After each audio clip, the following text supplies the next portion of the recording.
KNUS Denver. Sleep deprived and heavily caffeinated. All right, let's do this then. This is the Jeff and Bill Show. I don't understand what agree with that. They don't always agree, but hey, at least they have coffee. Coffee. And each other. I love you, man. God help us. I want to bless him. We need all the help we can get. Now here's Jeff Hunt and Bill Thorpe. The Jeff and Bill Show on News Talk 710 KNUS.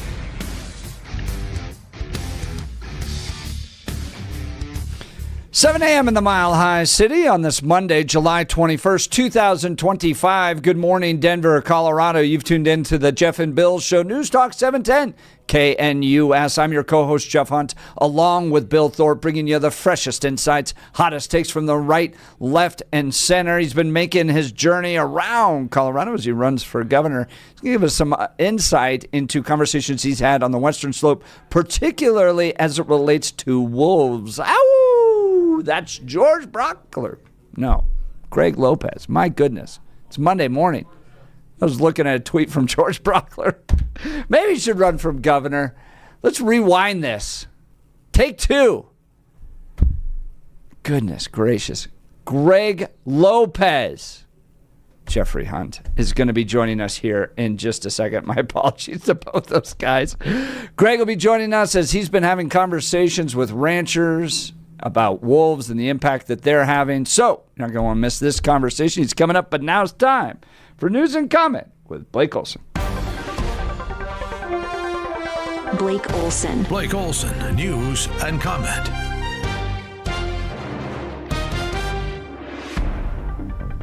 Hey, good morning. Monday morning, 67, just gorgeous outside. We are expecting a high of 94 today. This portion of the news sponsored by Pastor Camp Heating and Air Conditioning at 303-777-1234 to learn more about special savings opportunities on Lennox equipment.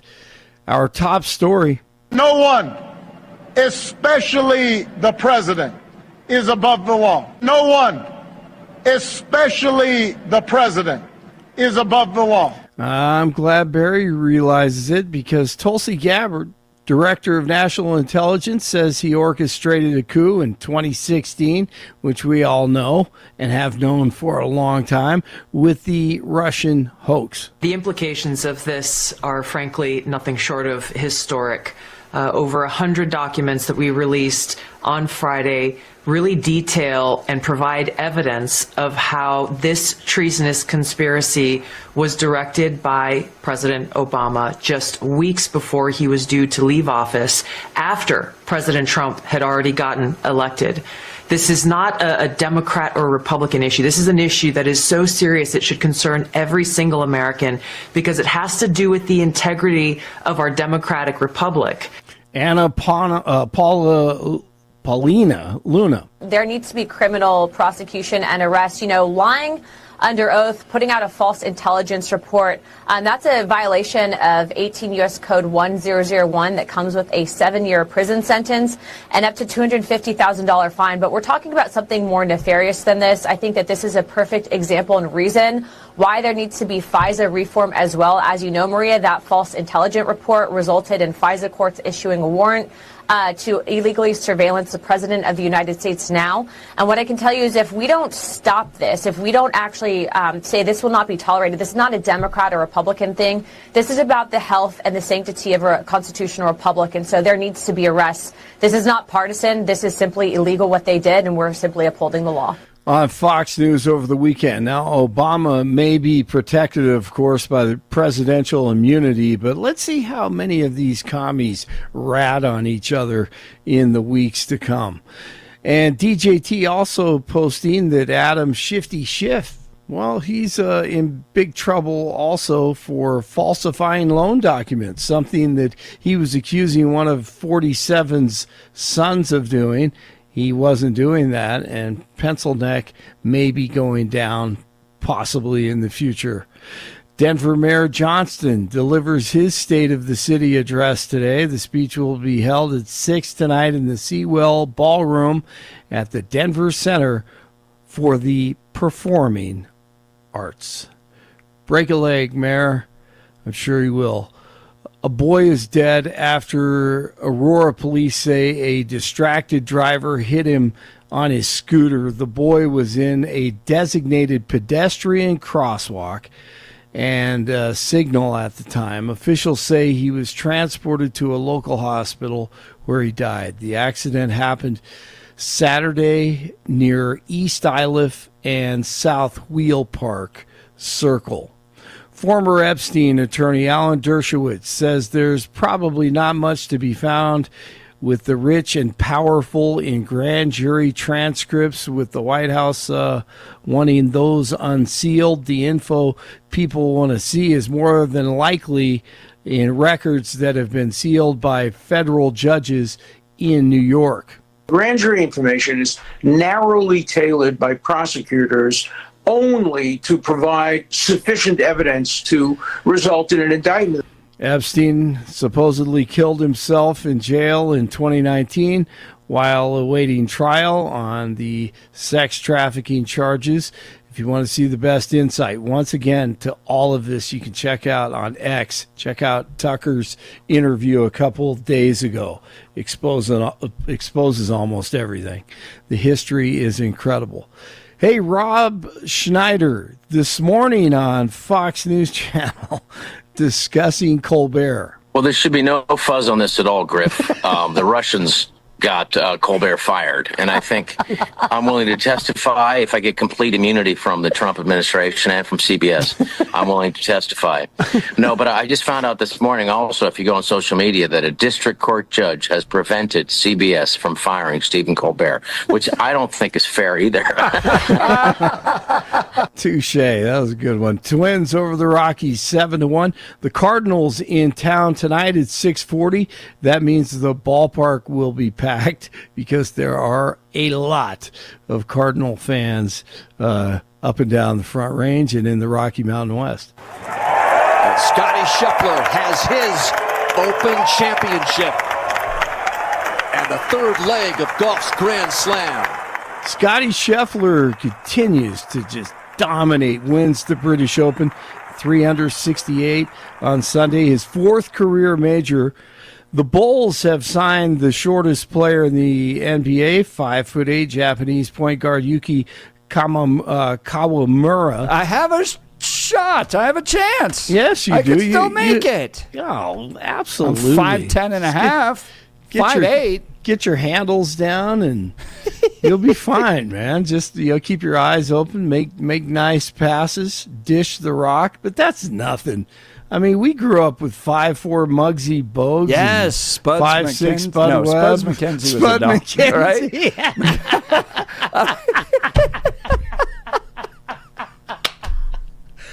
I would get Muggsy Bogues and Spuds McKenzie. In my mind, their names are intertwined. Spud Webb, yeah. Spud Webb. Yeah, Spud That's Webb. it. Yeah. I think Earl Boykins was 5'8", I think, 5'9", played for the Nuggets, but Spud McKenzie, that is beautiful. Spud Webb, the great Spud Webb. 63 in Lakewood, 64 in Lone Tree, 65 in Denver. Jeff and Billy continue.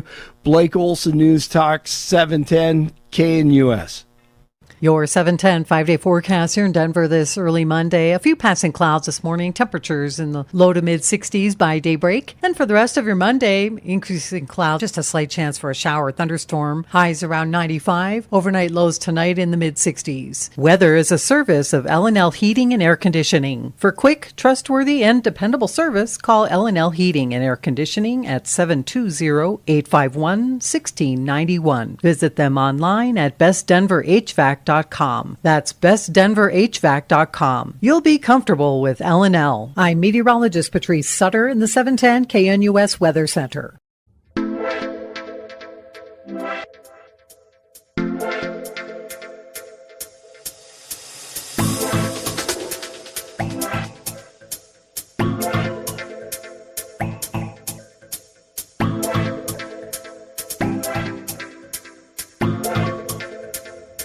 Welcome back to the Jeff and Bill Show. We are finally getting the gears going and waking up on this Monday morning, and we do it in part thanks to our friends at Cato's Coffee. Cato's Coffee not only supports the work that we're doing here, which we greatly appreciate, encourage you to purchase their coffee as a result of it, but they love pups, love their doggies. Steve founded Cato's Coffee in honor of his dog Cato, who's a bull terrier, like the dog from Target, like Spuds McKenzie. Which is, I think that's the Bud Light. Was that the name of the Bud Light dog? Spuds McKenzie? Yeah. Yeah. Yeah, it's Spuds Okay. McKenzie. Yep, So, that's the Bud Light dog. I'm all over the place right now. Who knows? But we're fueled thanks to Cato's Coffee. KATOSKOFFEE.com. Cato's Coffee. KATOSKOFFEE.com. Supporting animal welfare, eco-friendly practices. With every purchase, your morning cup contributes positive change for pets and the environment. Delicious flavor profiles, expertly roasted for a smooth, flavorful experience. This morning we're drinking a caramel coffee blend. Cheers really to Cato's good. Coffee. Yeah. Cheers. Find something to suit your taste today. Use the code JeffandBill10, no spaces, JeffandBill10 at checkout for a 10% discount on your order, JeffandBill10. And unlike NPR or PBS, we are not funded by the government. No, we're funded by you in many We're ways. funded by Cato's Coffee. So, yeah, go ahead and check out Cato's Coffee. The thing that I am happiest about Cato's Coffee is, one, it's a bold flavor, but it's not overpowering. It's not something that's trying to punch your taste buds in the face, but it is something that has a nice flavor-forward profile. But the best thing about Cato's Coffee and however they're brewing it is it finishes clean. You don't have the acidity you have in so much, those Folgers dried crystals, things like that. Even that big famous place that the Mermaid is their logo and their mascot. For me, that coffee finish is acidic. It's very acidic, and then so you're drinking more because you're trying to clear the palate of that taste. This finish is smooth. You're going to be happy with every single purchase at Cato's Coffee. It's a fan of Jeff and Bill are a fan of it. We highly endorse it. Go ahead and check them out, catoscoffee.com. Jeff and Bill 10 will get you a discount on your first order. Jeff and Bill 10, check them out at catoscoffee.com. All right. This guy's great. Love him. This guy is out around Colorado trying to make a difference. He's been the mayor of Parker. He was a member of Congress.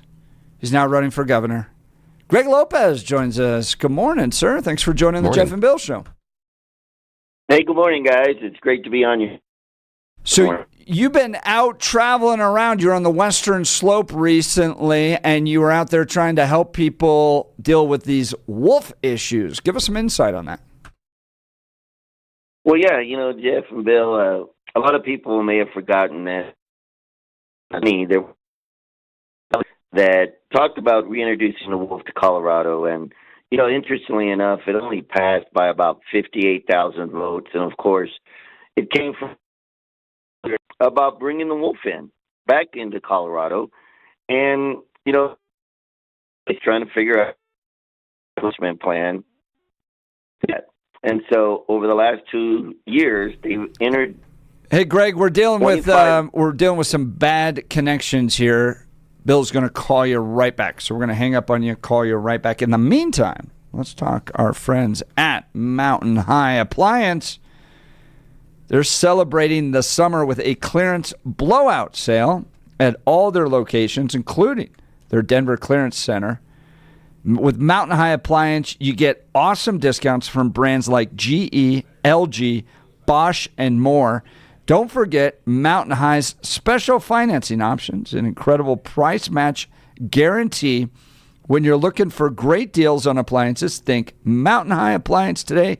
Experience the difference with Mountain High Appliance and their great Denver Clearance Center. All right, this guy is so far out helping people in Colorado that sometimes it's hard to get a good connection. But that's because he cares deeply about rural Colorado. That is Greg Lopez. Did we get a better connection, Greg? I think so. Can you hear me better? We got you now. All right, yeah. So tell us, Western Slope Wolves. You know what? They introduced the wolf, brought in 25 wolves into Colorado. Now there's a lot of depredation going on with a specific pack. You know what? And one of the I found out, Jeff, is that Colorado Parks and Wildlife is not even following the management plan that they approved. And there's a lot of questions in the plan that was put together by experts, and why you to continue. And there's no answers. There really is no answer from Colorado Parks and Wildlife. And, they're asking for a pause. Bringing in more wolves until we figure out what we're going to do with this step. So there's a lot of conflict going on right now, and there doesn't seem to be a solution. So I was in Grand Junction, 2 resolutions to the commission for them to consider.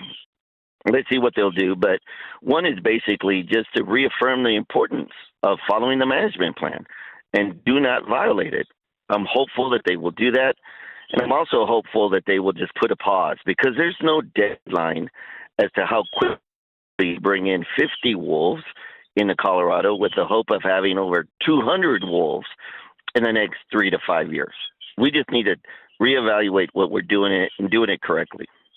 That's Greg Lopez. Greg's running for governor and the Republican nominees in a primary. Greg, what are you hearing directly from the ranchers? I saw recently another headline coming that Colorado Parks and Wildlife having to spend another $130,000 on depredation. That's where they have to pay the farmers and ranchers for the loss of cattle, livestock, as a result of these wolves. What are you hearing from ranchers as you meet with them? They're frustrated. Look, they're losing hope.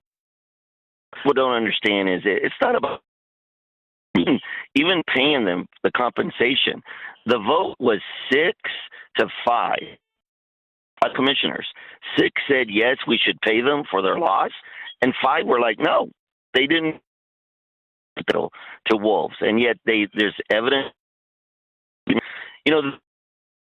People just think that it's one mother cow, but when you look at the stress, the wolf is in the general area, their fertility rates are going down, their weight is going down, and you never know where the wolf is going to be, because life is not letting the farmers and the ranchers know. Even though they have trackers on them, they're not letting the ranchers know that they're in the area for them to go out there and try to protect their property. And so there's a lot of frustration, because they're like, what are we supposed to do? Some of them are talking about shutting down their operations. They're talking about just leaving Colorado, stopping the ranching. The historical value of what Colorado was built on is being negatively impacted by the wolf. And it's only because it's not being managed. The ranchers are starting to get together. They're trying to figure out, what are we going to do? I sent some letters. You may have had an opportunity to look at them, but they're really losing hope. Even the director of Colorado Parks and Wildlife had said publicly they're losing hope, families and their businesses. And he's concerned that when people start losing hope, measures into their own hands, which is typically what happens. So we just need to put a pause on this program for at least a year. Let's evaluate what's happening. You've introduced this resolution. When's the vote going to be? When would we hear back? Would they do a pause? What's your read on the commissioners? Would they support this? Well, look, I talked to they think it's very reasonable. They think it's a good approach to take. They only meet once a month, so they're going to meet again in August. They're going to be down in Pueblo during the state fair, so we'll see what they do with this. My hope is that they will stand publicly and say, "Look, we are going to follow the management plan." They're losing the trust of confidence of the stakeholders, the producers, the communities. CPW is losing the trust of the community. If they're going to regain that trust to make this program successful, they better start doing something openly and publicly, letting the people know that they care about the management plan. They're going to won't know until next month. I'm going to try talking to the commissioners to make sure that they put it on the agenda. You don't get the agenda until 10 days before the meeting, so we'll have to just kind of wait and see.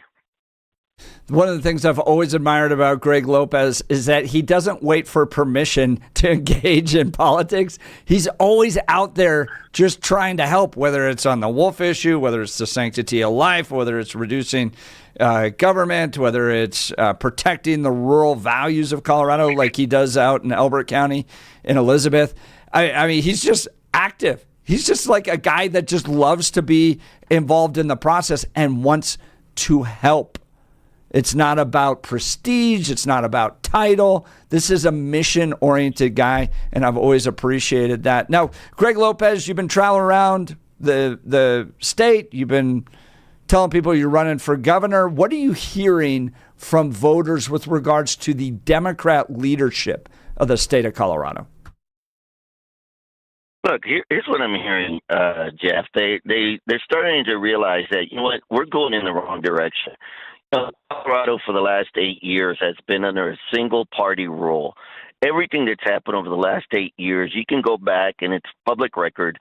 You can see the vote, the legislation, the approach, and the direction that they've taken us. And the quality of life for all Coloradans has diminished. It's becoming harder and harder just to raise our kids, harder on the table. There's so much uncertainty. You know, the traffic on the roads, the unaffordability of homes. Question, are we heading down the right direction? They want solutions. They want to them. It's about life. Broadens. So they're not happy with the leadership of the Democrat Party, not only here locally, but nationally. This is a good conversation across the aisle. Conversations with our neighbors and our coworkers about the future of Colorado, and that when we go into the election in 2026, that I will be able to lead Colorado into a brighter day, into a brighter future, because that's what people are looking for. Greg, I wish we could have longer, but the connection is tough, and we're only getting every few words from you. But you can learn more about Greg Lopez at greglopez.co, greglopez.co.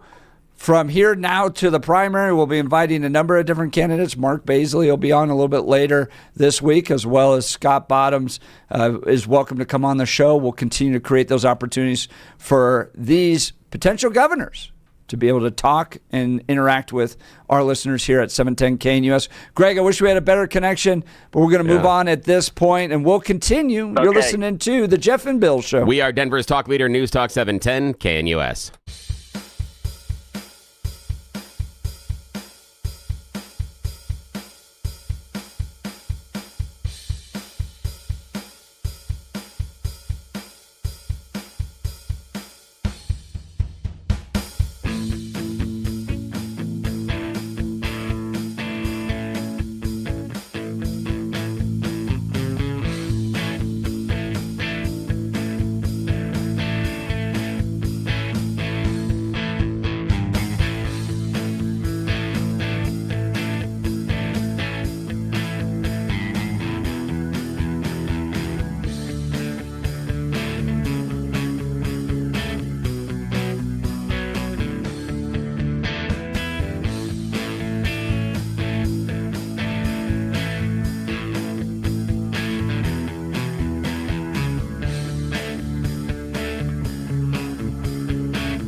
up, Denver. There's no better place to start your morning than IHOP, where the pancakes are fluffy, the coffee is hot, and the Welcome back to the Jeff and Bill endless. Show. I wish we were able to have a better connection with Greg because there's a lot to talk about, but we'll see if, it might be working on our end. Could be, who knows. But he brings up a really good point. It seems like there's a good argument to pause the current wolf reintroduction effort. One, it's spending a lot more money than what they told the people. And I think we're close to $3 million spent, twice what was promised to the people of Colorado when this was on the ballot initiative. So if you go out there and you create a program and lo and behold, it's now double what you intended, what's wrong with just going, hey, pause, let's figure this out? Because clearly there were some elements that we didn't anticipate. That or we just lied to the people of Colorado. And in either case, good reason to pause the wolf reintroduction. Your thoughts, sir? I can see the merits. The concern for me is the reimbursement program. That's the part that has, at least on where I sit, has been problematic because I understand the idea of Colorado voters wanting to take on the risk. And I do support wolves in the ecosystem because I believe they're a benefit. But I do understand they are also predators and there are going to be impact on farms and ranchers and other communities. So that's where I go is I'm concerned about reporting that I have seen about the reimbursement program not doing what it was promised. That's where I have the most concern. The idea of reintroducing the wolves and having problems with specific packs or having some be sick and die and everything else, that's nature. That's kind of how nature functions. Now, I don't know, I can't speak for all voters that did vote in favor of reintroducing the wolves, but I knew that when I filled out the little bubble that said yes, that some of these wolves are going to die. Some of them are going to get sick. Some of them are going to get injured by their animals. Some are not going to be able to feed themselves. Sometimes the wolf pups are going to die. I am perfectly aware of that. That's nature. That's how life functions in nature. And nature sometimes, again, depending on populations and environment, can find somewhat of an equilibrium. And I understand the benefits of getting the wolves inside of the ecosystem, but I also understand how the ecosystems can also sometimes be detrimental to the wolves. So I am less concerned about the injuries and things that have been happening to the wolves. I'm more concerned, honestly. My focus is on the reimbursement program and how that's been dealt with by the ranchers. And he pointed out they're only getting reimbursed by one vote. Yeah. And that's, I don't know if you caught that. It was kind of hard to hear, but one vote. Yeah, that's is a problem what separates to me, that. because that was the deal. And for me, that is core to the deal, is that we are going to reintroduce wolves, but understand that we are going to have to compensate because there will be a negative consequence on the end to people's business and lifestyle.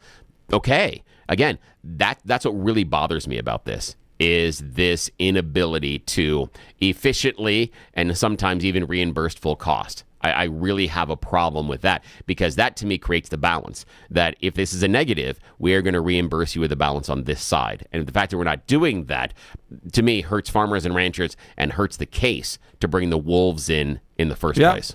I found this ironic over the weekend, Mr. Thorpe. Yeah, what? The Denver Post has an article about the Colorado River is officially contaminated with invasive zebra mussels. Oh, yeah, I've been hearing about these things. So we spend our time camping up at Steamboat Lake. Yeah. Love it. I probably shouldn't say it because I think it's Colorado's best kept secret. But beautiful. But you can't put a boat in without driving to this little shack, and they walk around your boat, and they look at it, and then you can put your boat in. What they're trying to prevent is this thing. Yeah, the zebra mussel. The zebra mussels. Because I guess they're terrible. Once you get them in, you can't get them out. Yeah, and they spread very, very quickly. That's a problem, too. They really spread quickly. So I find it interesting, if not ironic, that you have an element of the environmentalists here in Colorado that are like, hold on. We need to keep this thing pristine. from foreign invasion by animals that shouldn't be here in the first place. Okay? So they go and do everything they can. We need to protect and we need to keep this water pure. And we need to have little boat inspector sheds at every lake in Colorado to protect the pristine environment of our rivers and lakes. Oh, no, I'm going to spend millions of dollars flying in wolves from northern Canada. Yeah, but I think the only difference I have there, and I understand the irony there, the only difference is zebra mussels are not necessarily native species when wolves are. And so that would be the difference. It would be like, for me, it would be like coming in and saying we're going to fly in koala bears or drop a whole bunch of Burmese pythons here in Colorado. That to me is a difference as far as an invasive species. But you make an excellent point about the environmentalists want to make sure on one end that everything is functioning absolutely good and that everything is, copacetic. But then on the other end, they're not worried about the negative consequences of the other introduced species. You got a great point and they're there. going like, we're going to engineer. We're going to do our little engineer. We're going to keep one thing pristine, but in the other case, and look, Bill, I'm having a real problem. It's okay. Monday morning. Don't worry. But Bill, during the whole effort for the ballot initiative, people were going, well, we already have wolves in Colorado. There's evidence that we have had some wolf pack activity, particularly in northwest Colorado, that's come down from Wyoming. And I don't know anybody that was like, stop that! No, we need to capture the wolves. We need to take them out and all that stuff. It was like, well, this thing's kind of naturally happening already. Let's just continue to allow it to happen. That was one of the arguments against this ballot initiative, because what you have now is we are going to kidnap packs of wolves from northern Canada. Like, not even, originally it was Oregon, then that ended. Now we're going international. Now we're going to wolf packs in northern Canada and then airdropping them into Colorado, which is like Mexico with regards to heat and stuff that they have to now deal with. And some of these wolves are being killed on their way, what seems to be on their way back. They're getting killed in Wyoming. Yeah. So this engineering that's taking place, I'm not opposed to it happening naturally, but I just find it interesting that environmentalists here in Colorado are so keen on maintaining the purity of our rivers and lakes by keeping this zebra mussel out, while at the same time willing to spend millions of dollars to the tune of now $5 million, double what they intended to go capture wolves in northern Canada and fly them down here only to watch them fail because they weren't supposed to be here in the first place. Yeah, and I think for me, the most persuasive part of that argument is the front end investment without the back end compensation. And again, I come back to this over and over and over again, is for me, if you have outstanding claims from farmers and ranchers in Colorado about harm caused by these wolves, you damn well don't cut another check to go get more wolves from Canada. You pay your debts. Like Game of Thrones, Lannister pays his debts. That's the idea. Pay your debts. Make sure that this one, and okay, if we have only a handful of gray wolves that actually manage to survive for several seasons here in Colorado, that's okay. Because there are stories around the planet of, with careful monitoring, lots and lots of species coming back from the brink or even being reintroduced into places they didn't think they existed before. Just last week, I was reading a story in a Nature publication about a specific type of animal we thought has been extinct for more than 50 years. They just found it in jungles in Indonesia. Again, we haven't gone deep enough or far enough, but there is a population inside of this Indonesian jungle of an animal we haven't seen for decades. So if we are going to reintroduce them here, yes, but stop front-end loading all of the animals. Let's let the ones that are here start to survive and understand genetic diversity and how you need a number of them. But let's slow walk this, but let's make sure the compensation is okay on the back end. Stop cutting checks to bring in wolves from Canada until you've paid off the farmers and ranchers here. It's just, for me, that's a real problem. I got a huge problem with the implementation of this program, where the impact seems to be minor to the introduction, that we're going to introduce them, but we're not going to pay for the consequences. Yeah. BS. That as a parent, you understand that. You want to drive this fast, consequences are possibly you're going to get a speeding ticket. Don't have your kid come and they caught me. Did you speed? Yes. Consequences. Same thing. We introduced wolves. Consequences. Pay for our consequences. It's the only way to stay above board and to make sure the program's respectable. And to your point, these are people that didn't want to deal with this consequence in the first place. Yes. So the ranchers are going, we've been here for 150 years. We've been ranching. This is our lifestyle. Yeah. This is how we make our money. Without cattle being sold for the cheeseburger you're going to eat, we don't get to live here and pay into what Greg Lopez was saying. They're now at the point of even thinking of giving up because they're having to now deal with what was decided by Boulder, Highlands Ranch, Denver, airdrops these wolves in, forces it upon them, at least pay them for the problems. And I know every single one of these ranchers would rather just raise cattle in peace, sell them, than have to go through the entire depredation process. Are you kidding me? Now what you have to do, rather than just having a pasture and then getting the cow's fat and then loading them up and send them into slaughter. Now you got to call somebody from the state that has to come out here, look at this dead cow that you have in your pasture land, and then just go, okay, I've got to figure out if this person is, or if this cow was killed by a wolf or a coyote or a bear or a mountain lion. We don't know. They don't get paid for bear kills. They don't get paid for mountain lion kills. I think they get paid for these wolf kills. So now this investigator has to figure this thing out, look at the little paw marks and then the bite marks and all that. Yeah, but we don't want to deal with that. But bear attacks and wolf attacks are different. It's wolf attacks and coyote attacks are going to be similar, and so that's going to be the difficult part about it. And so it's not necessarily. You have to go through this whole thing of having to prove this death came from a wolf in order to get a reimbursement that's probably less than you would get at market anyways. They don't want to deal with it. And to your point, they should be paid, but they don't want to deal with this. This is just pause the reintroduction until you can figure it out. It's twice as expensive as what was already anticipated. I understand that, but the idea of what I have a problem in your explanation there is the idea that we shouldn't do this because the ranchers don't want to deal with this. And the reason I have a problem using that as the justification, because there are a whole lot of things that I bet if we asked ranchers and farmers, they wouldn't want to deal with. Coyotes would be one of those. We wouldn't then advocate. They can shoot them. But I know, but we wouldn't advocate to make all coyotes extinct in our state. Guess what? We wouldn't have to. The ranchers wouldn't have to deal with them anymore. I understand the ranchers shoot them, but here's the idea: the ranchers are dealing with them. So what I have a problem with is the justification of I don't want to.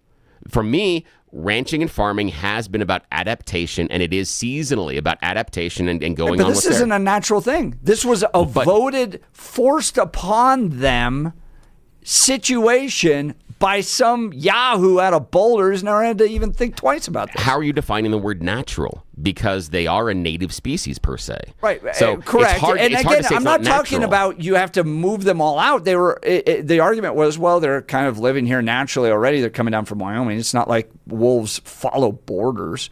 So they're coming down naturally. Nobody was saying we got to remove them all. But what they didn't like was go to Canada or go to Oregon, shoot these wolves with tranquilizers, put them in an airplane, fly them down here, release them in places they weren't there to begin with. Well, at least not at this point. I'm not sure they weren't ever there. And that's correct. So that's the issue, is when we're reintroducing a natural species, when we're looking at an invasive species, zebra mussels, Burmese pythons, things like that, that's different because they disrupt ecosystems. The wolves are natural inside of this ecosystem. That's why I'm not against bringing them in. But again, where I go to is I'm not in favor of saying that the ranchers and farmers don't want to or shouldn't have to deal with this. They deal with challenges all the time on a daily basis. But for me, it's the compensation. That's where I believe this program has fallen apart, is if the compensation was done in a manner that was quick and efficient. And again, I'm talking about the government, so it's not something that we really should expect. Then I think we've got a reason why to continue it. For me, the reason to pause it would be specifically because that compensation factor. I'm not necessarily worried about the other side of it. But is it right for me to be able to vote that you have to deal with something that I don't? Yeah, happens all the time. Happens all the time in here. And what I would say is things like, you could do things like... It happens with Democrats. No, I don't know about I'm Republicans. What are Republicans voting for? I'm talking about, in all honesty, there's things with educational opportunities and choices. There are things as far as parenting. There's a whole bunch of stuff. There are things you can talk about, abortion rules. You can talk about, marriage rules. You can talk about, rules that we have here. Even our transgender rights bill around here. There's a whole bunch of things that other people have to deal with. They may not necessarily be involved with, nor necessarily advocates for. I mean, that transgender rights bill can affect every business across Colorado, regardless of their political position or where they're doing. And now it's being challenged in court. No, I understand that, but you're talking about the idea of having something impact you that you're not involved with. If you have a small, again, like a small Catholic bookstore in Colorado Springs, the transgender rights rule doesn't necessarily always impact you, but yet we have a law that was passed that does change and impact you. Same thing can happen if you change laws and rules about healthcare options. Same thing as far as employment rules. All of those things can be passed that may or may not necessarily directly impact you. But those seem broad enough to affect everybody. But some of the I'm trying to... Wolves, it was this feel-good, yay, we're going to improve the environment. And the actual people that have to deal with it voted against it. So it was a bunch of people that live in the city, but again, forcing this upon people that don't want it. But you and and they don't have to deal with the consequences. The city people don't have to deal with the consequences. You and I also will never have the opportunity to have an abortion. Yet we have rules that designate that around that. Yet you and I will never personally have that choice. And now someone that we are involved with or someone in our family could. Protecting the life of an innocent human being. I don't see those as the same we're talking thing. About personally. Personally, we don't have to. And so you may decide that wolves are good for the state or not for the state based on your feelings. But you may not be a farmer or rancher. You as a male can decide that abortion is good or bad, even though you will never personally have an abortion. The idea of because it doesn't personally impact me, I disagree with. I don't think we have all sorts of rules and laws about that. Bill, I'm not involved in the abortion issue because I want to tell women what to do with their bodies. Yeah. I'm involved with it because it's a human being that deserves legal protection, that there's murders taking place. It's like me saying, it's like you equivocating, well, you want to make murder illegal, it doesn't actually affect you. Well, here's the thing is, again, you're equating it as murder, but the society views it differently. What I'm talking about is something that is, I understand where you're talking about, but guess what? There could be someone out there, say, I don't know, someone that could be in a significant long-term relationship with a very powerful person in our state, like, I don't know, the governor. Someone that might be attached to the governor in a romantic relationship may feel that wolves and reintroduction in this ecosystem thing is a primary importance to the state, that we are harming our state by not having this member of the ecosystem in the wolves. And we've seen posts from Marlin about that. We've seen advocacy about him. He has a perception that you or I may not share. However, he views it as being paramount in parts of Colorado, even though it may never affect him. Same thing. There are rules and laws that affect people that aren't necessarily directly involved all the time. So I don't worry. I'm not as worried about that. For me, it's compensation. How are the ranchers dealing with it? That's where the failure in the program is for me. It's the idea that what was promised to the ranchers is not being followed through. That's a failure in my mind of the program. I think your argument would be an equivalent on abortion if people were just freely killing wolves. If it was, go out there and shoot a wolf. that type of thing. And voters said, no, we're going to protect the life of the wolf because people are just willy-nilly killing it, like maybe 70 a day, which is what happens here on abortion issues in the state of Colorado. But the actual issue itself was the people of the Front Range telling ranchers they have to deal with something they don't want to deal with, flying airplanes, taking those wolves from Canada, bringing them down. I just don't see it as an equivalent argument with abortion. All right. You're welcome to join the conversation. 303-696-1971 or text us at 720-819-5115. You're listening to The Jeff and Bill Show. This is government. I'm just reading a text message. This is Denver's talk leader, News Talk 710. KNUS, getting the text messages. Wake up, Denver. There's no better place to start your morning than IHOP, where the pancakes are fluffy, the coffee is hot, and the smiles are endless. Wednesday, August 27th, join Jeff and Bill as they broadcast their show live from IHOP at 1595 South Colorado Boulevard in Denver. You're officially invited to be part of the excitement. Come grab your favorite breakfast and watch the Jeff and Bill Show in action from 6 to 10 a.m. Don't forget to try the special Jeff and Bill breakfast. Pancakes, any style eggs, and crispy bacon, all for just $7.10. It's a deal as good as their hot takes. All they need is you. Bring your appetite, bring your friends, and kick off your day with great food and great conversation. See you Wednesday, August 27th at IHOP.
Welcome back to the Jeff and Bill Show. We were talking with Greg Lopez earlier in the hour. He's out on the western slope talking to farmers and ranchers dealing with the wolf issue.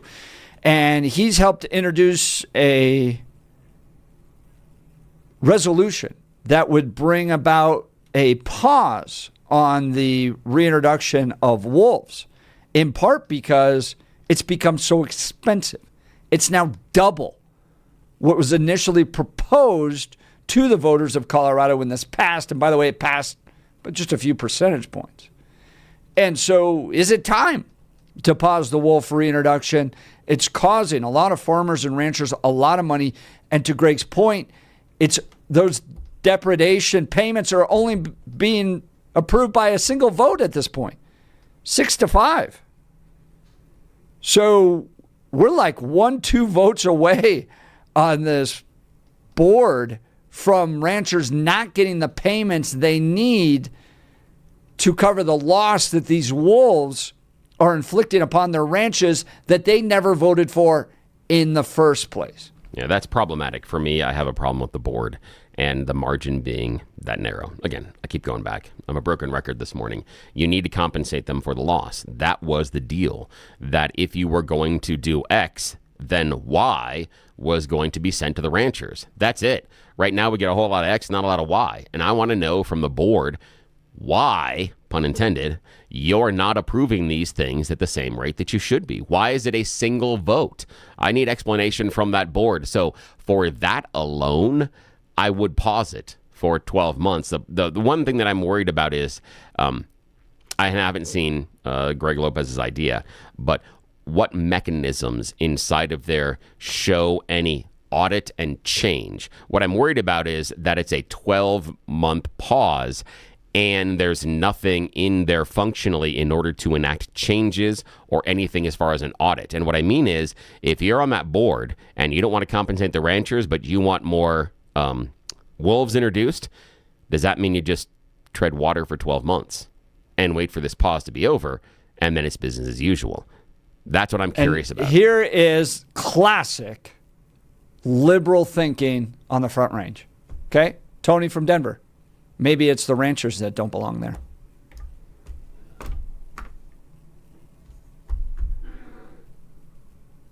Well, I mean, again, if you were going to talk about an invasive species and you roll it back, chances are they were there before the humans. I don't agree with Tony's issue, but it does make you think. If the idea of which population of the wolves are more protected than people are. That's what the bread man's saying. But the idea that they were there first, if we're talking about first and reintroductions, I understand where Tony's going with it. I disagree with the idea that maybe the ranchers don't belong there. I think the ranchers do belong there. But the issue is the ranchers have found a way to coexist inside the ecosystem. And regardless of whether or not different predators come, and they will wax and wane over the course of decades, a reintroduction of another predator, stop complaining to me that you have to change how you're doing ranching. You deserve the compensation, but you've changed for decades. It's another change. That's it. Forced on you by guys like Tony in Denver, who never have to deal with it. They're never going to have to actually pay for it.